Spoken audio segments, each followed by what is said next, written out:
കുറെ പേര് എൻ്റെ അടുത്ത് ചോദിക്കാറുള്ള ഒരു സംഭവമാണ് ഞാൻ ട്രെയിൻ ചെയ്യുന്ന എവിടെയാണെന്ന്. അപ്പൊ ഈ കാണുന്നത് ചന്ദ്രശേഖർ നായർ സ്റ്റേഡിയമാണ് ട്രിവാൻഡ്രത്തുള്ള. പിന്നെ ചോദിക്കാറുള്ള ഇവിടെ നമ്മളിപ്പം സ്റ്റേഡിയം ആണെന്ന് അറിയാവുന്നവർ ചോദിക്കുന്നത് ഇവിടെ മെമ്പർഷിപ്പ് വേണോ, ആർക്ക് വേണോ ഓടാന്നാണ്. ഇവിടെ മെമ്പർഷിപ്പ് വേണം. ആനുവൽ പാസ് ആണ്, ഒരു വർഷത്തെ ആനുവൽ പാസ് ആണ് നിങ്ങൾക്ക് കിട്ടുന്നത്. അത് കിട്ടാനായിട്ട് ഈ സ്റ്റേഡിയം എൻട്രൻസിന്റെ അവിടെ തന്നെ ഒരു ഓഫീസുണ്ട് ചന്ദ്രശേഖർ നായർ സ്റ്റേഡിയത്തിൽ. ആ ഓഫീസിൽ നിങ്ങൾ പോയ ഒരു ഫോം കിട്ടും. ആ ഫോം ജസ്റ്റ് ഫില്ല് ചെയ്യുക, 2 പാസ്പോർട്ട് സൈസ് ഫോട്ടോ കൊണ്ടുവരിക, മെമ്പർഷിപ്പ് ഫീ അടയ്ക്കുക. മെമ്പർഷിപ്പ് ഫീ ഞാൻ എടുത്തത് കഴിഞ്ഞ വർഷമാണ്, ഓൾമോസ്റ്റ് എൻ്റെ എക്സ്പയർ ആവാറായി. ആ എടുത്ത സമയത്ത് 3000 ആയിരുന്നു. പിന്നെ അനിയനും വൈഫിനും ഒക്കെ എടുത്തപ്പോൾ അത് 4000 ആയി. ഈ വർഷമാണ് എടുത്തത്.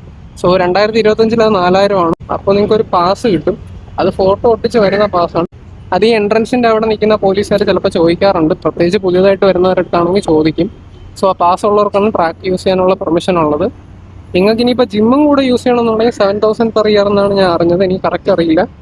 അപ്പോൾ ഇതാണ് അതിനെപ്പറ്റിയുള്ള ഡീറ്റെയിൽസ്. കുറേ പേര് കമൻ്റ് ആയിട്ടും അല്ലാതെ മെസ്സേജ് ആയിട്ടും ഒക്കെ ചോദിക്കുന്നുണ്ട്. അവർക്ക് വേണ്ടിയാണ് ഈ വീഡിയോ ചെയ്യുന്നത്. അപ്പോൾ നമുക്ക് അടുത്ത വീഡിയോ കാണാം. ബൈ.